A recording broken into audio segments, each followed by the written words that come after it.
자, 이번에는 방금 전까지 우리가 단일 차원 배열에 대해서 공부를 해봤는데요. 이번부터는 다차원 배열에 대해서 공부를 해보도록 하겠습니다. 자, 앞서 예제에서 석차 성적 처리 예제에서 우리가 살펴본 바와 같이 배열인데 똑같이 또 인티저 배열로 구성되어 있으면 그것들을 다시금 한 번 더 배열을 더 표시해주면 좀 더 간단하게 표현할 수 있지 않을까라는 의미에서부터 시작한 것이 바로 다차원 배열의 형식입니다. 자, 그러면 우선 선언하는 방법하고 초기화 내용 살펴보고 그리고 내용부와 예제 다뤄보도록 할게요. 자, 첫 번째, 단일 차원 배열을 선언하듯이 똑같이 배열 형식을 만들어 주면 되는데요. 요 앞쪽 부분에 보시면 배열의 첨자가 몇 개 있냐면 바로 두 개의 배열 첨자가 있습니다. 이러한 차원의 배열을 2차원 배열이라고 하고요. 또다시 여기에다가 하나 더 배열 첨자를 두게 되면 그건 바로 3차원 배열이 될 겁니다. 이러한 식으로 차원수를 몇 개든 늘려서 사용할 수 있는데요. 너무 많은 배열 첨자를 사용하시게 되면 오히려 배열을 사용하지 않는 것보다 효율성이 떨어질 수 있습니다. 그러니까 여러분들께서 사용할 수 있을 만한 범위, 즉 1, 2, 3차, 4차 정도까지의 배열은 사용할 수 있을 때 그 이상은 별로 추천하고 싶은 내용이 없네요. 자, 그래서 2차원 배열을 일단 예를 들어갖고 설명을 드릴 건데요. 자, 2차원 배열을 이해를 하시면 3차원이나 4차원 배열 같은 경우는 자동적으로 이해가 되실 테니까 한번 설명을 들어보시기 바랍니다. 자, 여기에 앞쪽 부분에 두 개를 다 놓을 수도 있고요. 그리고 나서 여기 보시면 앞쪽 부분과 뒤쪽 부분에 나누어 둘 수도 있습니다. 조금 신기한 형태죠. 이건 C 언어에서의 포인트 선언하는 형태하고 비슷하게 되어 있는데 C 언어에서의 포인트와는 조금 다른 면이 없지 않아 있습니다. 얘 같은 경우는 앞쪽 배열 요소와 뒤쪽 배열 요소를 합쳐서 계산하는 데 반해서 C 언어 같은 경우는 콤마 연산에 의해서 나열을 하면 뒤쪽에 존재하는 것들만 다 그 포인트로 처리하기 때문에 그건 조금 틀린 면이죠. 일단 그 부분은 잊어버리셔도 좋고요. C 언어 모르시는 분들도 계실 테니까 일단 앞쪽과 뒤쪽 전부 다 혼합해서 차원 배열로 생각을 하시면 된다라는 뜻입니다. 예를 들어서 int, 인티저 배열로 앞쪽에 하나를 적었고 뒤쪽에 a 라고 해서 요게 배열 하나를 적었다. 그럼 2차원 배열이죠. 근데 콤마 찍고 b라는 것을 딱 적고 배열을 안 적었어요. 그럼 몇 차원 배열일까요? 이 같은 경우는 바로 요게 1차원, 그 다음에 아무것도 없기 때문에 단지 1차원 배열만 됩니다. a는 2차원이 되겠죠. 그럼 콤마 찍고 c를 적고 나서 c에다가 배열 두 개를 적었다. 그럼 몇 차원 배열이 될까요? 이러면 여기 두 개, 앞에 한 개. 그러니까 3차원 배열이 된다라는 의미가 될 겁니다. 마찬가지로 또 이러한 배열 요소는 뒤쪽에 다 몰아서 표시를 할 수도 있습니다. 이러할 경우에는 이제 뒤쪽에 2차원, 이러한 식으로 2차원 배열이 되는 거죠. 자, 2차원 배열 선언하는 형식 전부 다 알아두시고요. 그럼 3차원 배열은 몇 개의 모양이 나타날까요? 당연히 4개겠죠. 한 개씩 더 늘어납니다. 4차원은 5개, 이러한 식으로요. 자, 초기화하는 방법 역시도 조금 전에 배웠던 단일 차원 배열하고 똑같은데요. new 자료형 하셔갖고 배열, 개수 하셔서 여기에 2차원 배열 같은 경우는 행과 열이라고 생각하시면 됩니다. 그래서 행열의 개념, 앞쪽이 행이 되겠죠, 당연히. 그래서 요만큼의 개수를 몇 개 더 만들겠다, 이러한 식으로 처리된다라는 거 알아두시면 되고, 당연히 new라는 연산자는 가비지 컬렉션 힘 영역에 메모리 할당시키겠다는 뜻이고요. 얘도 역시 마찬가지로 초기 값을 지정해 주면서 할당을 시킬 수 있는데 그 방식은 이렇게 배열 두 개의 요소에는 행과 열을 적어두지 않고 여기에 블록으로서 행과 열을 구분합니다. 블록 하나가 한 행이 되는 겁니다. 1행, 2행 하고 요 사이에는 또 데이터가 들어가서 열의 개념을 나타낼 수 있겠죠. 이렇게 나타내다 보면 첫 번째 행에는 3개의 데이터만 넣어두고 두 번째 행에는 4개의 데이터 넣어둘 수도 있을까요? 그럴 수도 있다는 얘기입니다. 그래서 얘 같은 경우는 각각의 행의 개수가 반드시 똑같을 필요 없습니다. 그래서 이 부분에서도 여러분들 주의해서 알아두시기 바랍니다. C 언어 같은 경우에는 배열을 표시하게 되면 배열은 행과 열에 행이 다 반드시 동일하게 선언이 되잖아요. 근데 여기 자바 언어에서는 행과 열이 동일하지 않아도 된다라는 겁니다. 각각의 행들마다 열의 개수를 다르게 줄 수 있다는 얘기입니다. 그게 바로 동적 배열인데요. 그러한 동적 배열을 나타내기 위해서 행의 개수만을 지정해 놓고 열의 개수는 지정하지 않고도 사용할 수 있습니다. 여기서 한 가지 주의하실 점은 배열의 차원이 지금 현재 2차원인데 3차원이었다 라고 했을 때 만약 여러분들께서 첫 번째 자리를 메워주고 두 번째 자리를 비워두고 세 번째 자리를 다시 또 메운다, 이런 건 있을 수가 없습니다. 반드시 채우려면 앞에서부터 하나씩 채워나가야 됩니다. 얘만 존재하고 나머지는 개수 없이 존재할 수도 있고요. 얘와 얘가 존재하고 첫 번째 거와 두 번째 게 존재하고 마지막 것이 개수 없이 동적 배열로 나타날 수도 있습니다. 이거는 실제 예제에서 한번 다뤄보시면 될 것 같고요. 자, 그러면 이러한 형식을 일단 우리 예제에서 한번 사용해 보도록 할게요. 자, 그럼 14번째 예제가 될까요? 자, 클래스 exam 언더바 14번 예제 작성을 해주시고요. 그래서 import java.io io는 필요가 없겠네요. 일단 이게 public static 자, 여기에서 우선 배열을 한번 만들어 봅시다. 자, 일단 인티저 배열로 또 만들겠습니다. 인티저 배열, 이번엔 2차원 배열 A라는 것을 한번 만들어 볼게요. new 인티저, 3행, 2열. 이렇게 만들면 총 공간이 몇 개일까요? 그렇죠. 행으로 3행이고 열로서 2열이면 그러면 총 6개의 공간이 나타나게 될 겁니다. 자, 이렇게 되었을 때 각각의 데이터를 출력하는 방법은 system.out.println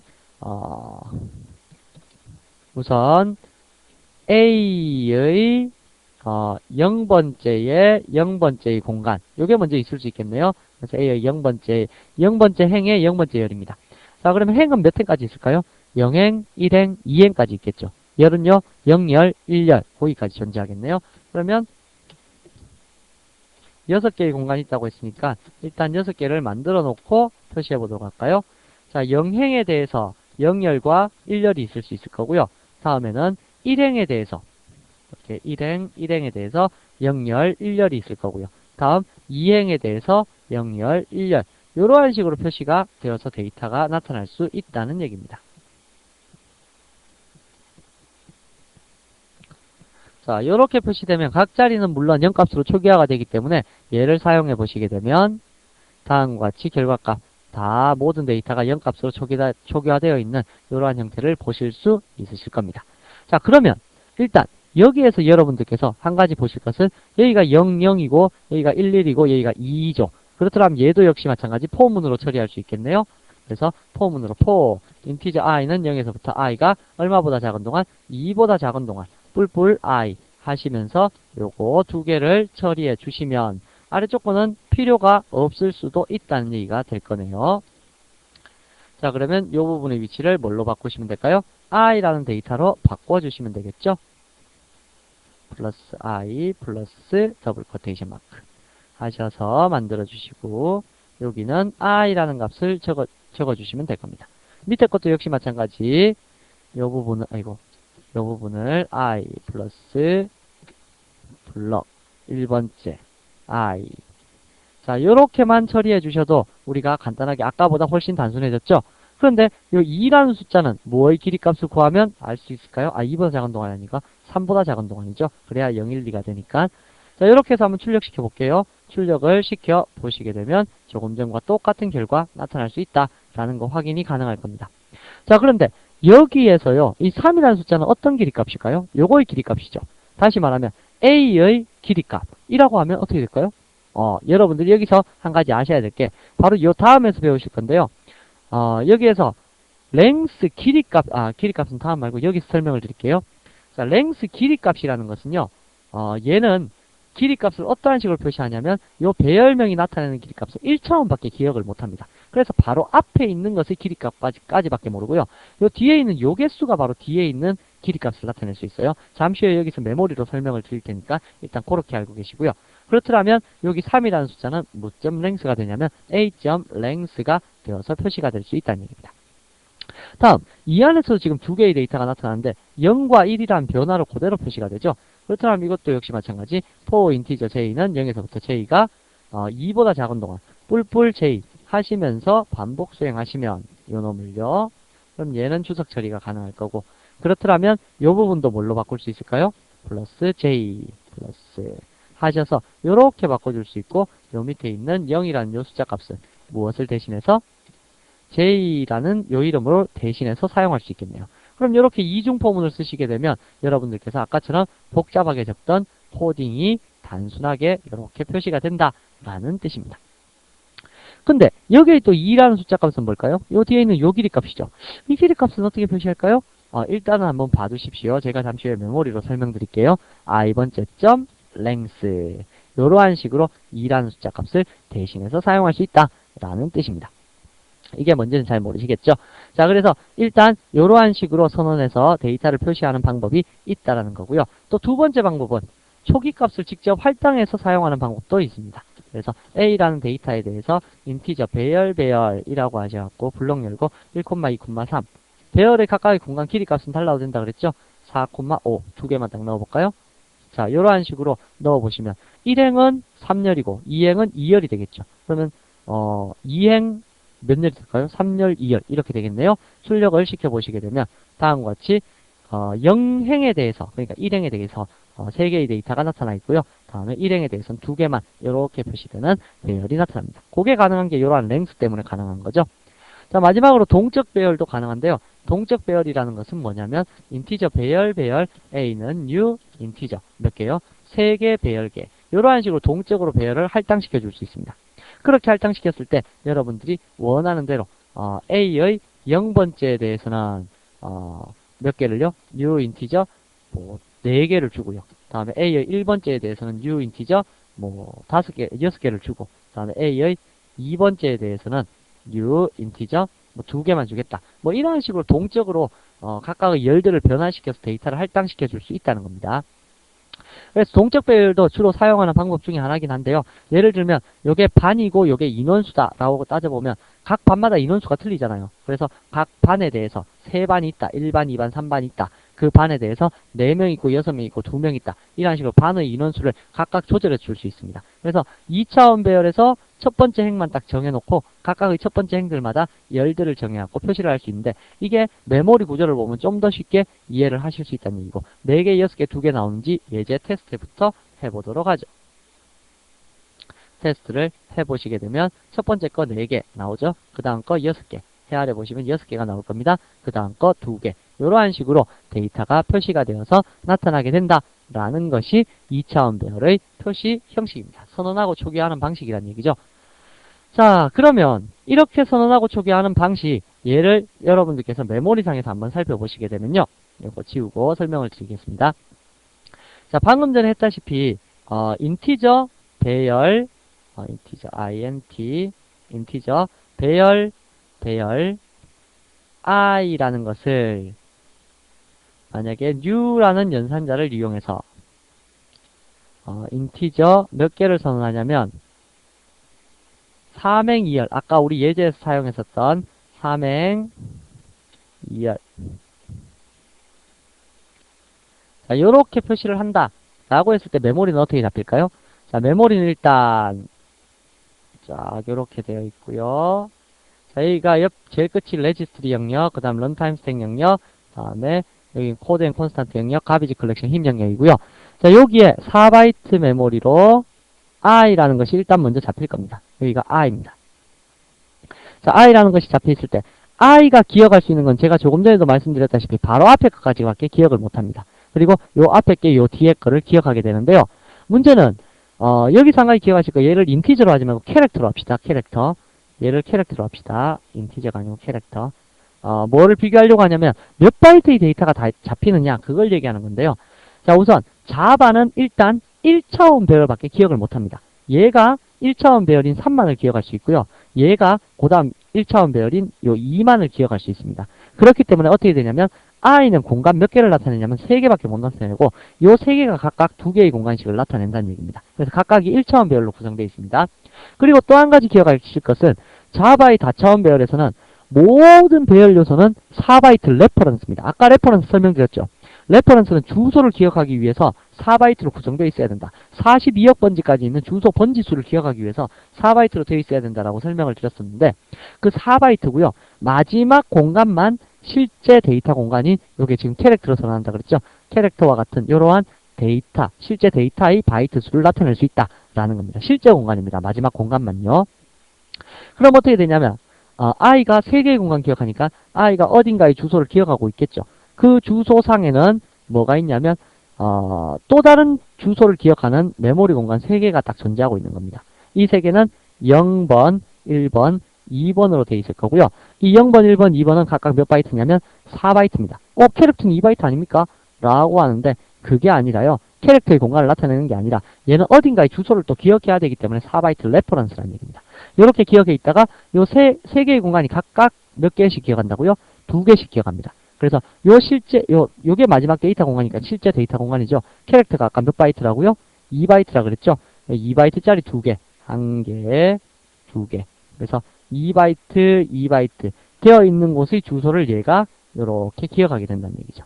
그래서 두 개의 공간, 두 개는 당연히 0번, 1번이 될 거고요. 또 1번째, 2번째 공간도 역시 마찬가지로 한 개, 두 개의 공간 2바이트씩 되어 있는 캐릭터가 2바이트이기 때문에 2바이트죠. 0번, 1번이라고 되어 있는 요 공간의 주소를 기억하게 될 거고요. 다음 또 마지막으로 한 개, 두 개의 공간 2바이트, 2바이트 되어 있는 0번, 1번의 공간을 기억해서 얘가 마지막에 있는 요 데이터의 공간을 기억하게 된다는 얘기입니다. 바로 이러한 식으로 자바는 모든 배열이 1차원 배열밖에 기억을 못합니다. 그래서 여러분들께서 어떠한 방식으로 공부를 하시든 간에 자바 1차원 배열과 2차원 배열만 제대로 이해를 하시면요. 나머지 차원 배열은 구조적으로는 이해하시기가 어려움이 없다는 얘기죠. 뭐 프로그램적으로는 뭐 이러한 원리하고는 좀 틀리니까 뭐 그렇게 관련이 있지는 않지만 일단은 자, 그래서 여기 삼행 2열로에서 이렇게 데이터를 할당시키면 다음과 같이 되고요. 실제 데이터 여기는 전부 다 널값, 0값이나 널값을 다 기억하는 초기화 상태가 일어나 있겠죠. 그러면 실제로 사용되는 공간이 이 6개의 공간인데도 불구하고 나머지 이러한 공간들, 여분의 공간들이 다 관여를 하게 된다라는 뜻입니다. 그래서 제가 아까 랭스 구할 때요. i.length라고 하게 되면 뭐만 기억한다고요? 요 3개. 그죠? 012라는 요 3개만 기억하고. 그럼 i의 아까 i의 제2번째 점 랭스라는 거 적었었죠. 다시 말하면 i의 0번째 것점 랭스 요렇게 했다라고 하면 0번째가 기억하고 있는 요놈의 길이값 얼마입니까? 2개죠. 그래서 2개. 다음에 i의 1번째 점 랭스라고 해도 2개. 뭐 이러한 식으로 메모리가 잡히게 된다라는 뜻입니다. 요거 잘 알아두셔야 됩니다. 그래서 여러분들께서 만약에 요거의 길이값, 요게 4개가 맞는지 확인해 보려면 일단 여기에서 출력 한번 시켜볼까요? system.out.println 우선 a.length는 몇 개요? a.length는 당연히 a.length 3개가 되겠죠? 3개. 왜? 뭐가 3개이기 때문에 이렇게 행이 3개로 잡혀 있으니까 a가 나타낼 수 있는 제일 첫 번째 숫자 값이 3이니까 그렇고요. 다음 두 번째 system.out.println a의 0번째 점 length 몇 개일까요? 자, a의 0번째 점 length 하게 되면 0번째가 몇 개로 지금 할당돼 있어요? 4개로 할당돼 있죠? 그리고 다음에 a의 1번째 점 length라고 했을 때 할당되어 있고요. 다음에 a의 2번째 점 length 했을 때 역시 마찬가지 할당이 되어 있는 것을 확인하실 수가 있으실 겁니다. 그래서 요게 4, 6, 2 해서 제일 처음에 3, 4, 6, 2 이러한 식으로 데이터가 표시되겠네요. 자, 실행을 시켜보시면 제대로 보시면 3, 4, 6, 2 이러한 식의 데이터가 각각 1차원의 길이값만 기억하고 있구나 라는 거 아실 수가 있으실 겁니다. 그럼 만약에 여기가 아직 데이터가 할당이 안 돼 있다. 이러면 어떠한 문제가 발생할까요? 그러면 요 배열이 할당되어 있지 않기 때문에 널 포인트 익셉션이 발생하게 됩니다. 그래서 2번째가 할당 안 돼 있으면 당연히 아까 여기서 보시면 요 2번째가 할당 안 돼 있으면 여기가 널 값이 될 거거든요. 레퍼런스의 디폴트 값은 널이라고 그랬죠. 그래서 널이기 때문에 A의 2번째라고 지정하는 순간 널 포인트 익셉션이 발생되어서 다음과 같이 실행되어 버릴 겁니다. 지금 여기 주석 처리했죠. 주석 처리해버리면 실행을 시켜보셨을 때 여기에 보시면 요 뒤에 널 포인트 익셉션이라고 해서 데이터가 뜨고 어디까지 뜨냐면 4, 6, 요까지 6까지만 딱 뜨고 마지막에 있는 2는 표시되지 않았다는 얘기입니다. 자, 그래서 여러분들께서 이렇게 구성되는 배열을 할당시키는 방법에 대해서 일단 기억을 해 두셔야 되겠네요.